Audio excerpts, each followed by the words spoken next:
এখন এই পেজের তো মেটা ডেসক্রিপশন মিসিং, আমি ধরেন আবার মেটা ডেসক্রিপশন যুক্ত করলাম এই পেজের ভিতরে, খুবই ভালো, যুক্ত করলাম।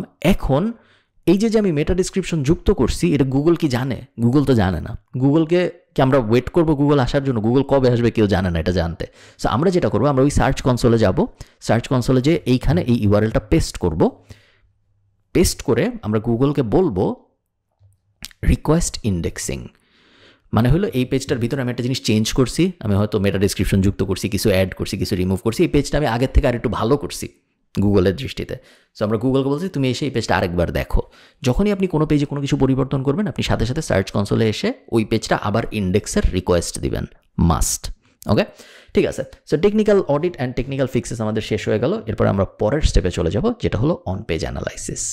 আচ্ছা, আমাদের টেকনিক্যাল অডিট করা শেষ এবং টেকনিক্যালি ওয়েবসাইটটা মোটামুটি সর্টেড আমরা ধরে নিচ্ছি, কারণ আমরা 1 মাস বা 1.5 মাস সময় নিয়ে, ছোট ওয়েবসাইট যদি হয় তাহলে 1 সপ্তাহ বা 1.5 সপ্তাহ সময় নিয়ে ওই ওয়েবসাইটটা টেকনিক্যালি পুরোপুরি সর্ট করে ফেলছি। টেকনিক্যালি মেজর আর কোনো সমস্যা নাই ওই ওয়েবসাইটের ভেতরে। টেকনিক্যালি সব কিছু সলভ করে ফেললে কি ওই ওয়েবসাইটের র্যাঙ্কিং ইমপ্রুভ করবে?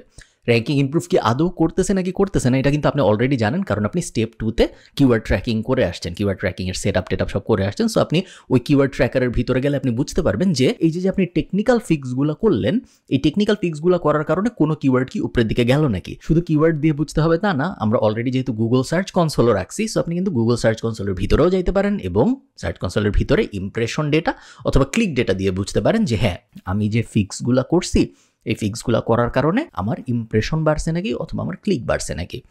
টেকনিক্যাল পর্যন্ত গেল।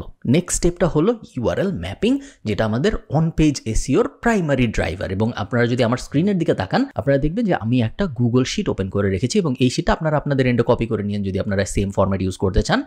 এই ফরম্যাট আমি চাই সবসময় আমাদের এজেন্সিতে যারা এসইওর কাজকর্ম করছেন তারা এই ফরম্যাটটা ব্যবহার করুক। নিজের প্রজেক্টে যখন আপনি কাজ করবেন, মনে করেন আপনার নিজেরই একটা ই কমার্স ওয়েবসাইট বা আপনার নিজেরই একটা ব্লগ, সেটার আপনি এসইও করতেছেন, সেই ক্ষেত্রে এত অর্গানাইজেশন খুব একটা ম্যাটার করে না। নিজের মাথার মধ্যেই হয়তো অনেক কিছু থাকে, বা আজকে এটা করলাম কালকে ওটা করলাম, অর্গানাইজ থাকাটা খুব জরুরি না।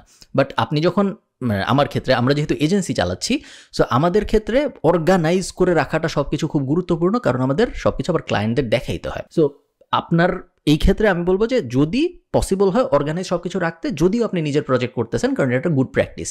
এতে করে যেটা হবে, আপনি ইভেনচুয়ালি যদি কোনো এসইওর চাকরিতে ঢুকেন ন্যাশনালি বা ইন্টারন্যাশনালি, বা কোনো ফ্রিল্যান্স গিগে ঢুকেন, বা কোনো ধরনের এসইও জিনিসপত্রের কামাক্রসে আসেন, সেই ক্ষেত্রে এই যে অর্গানাইজেশন করার প্র্যাকটিসটা এটা আপনাকে হেল্প করবে। সো আমরা একটু বুঝি আমরা কি করতেছি। অন পেজ আপনারা সবাই পারেন যেহেতু আপনারা বেসিক কোর্স করে আসছেন। সো আমরা অন পেজের বেসিকে থাকবো না, আমরা জাস্ট আর্কিটেকচারটা এবং আমাদের থট প্রসেসটা বোঝার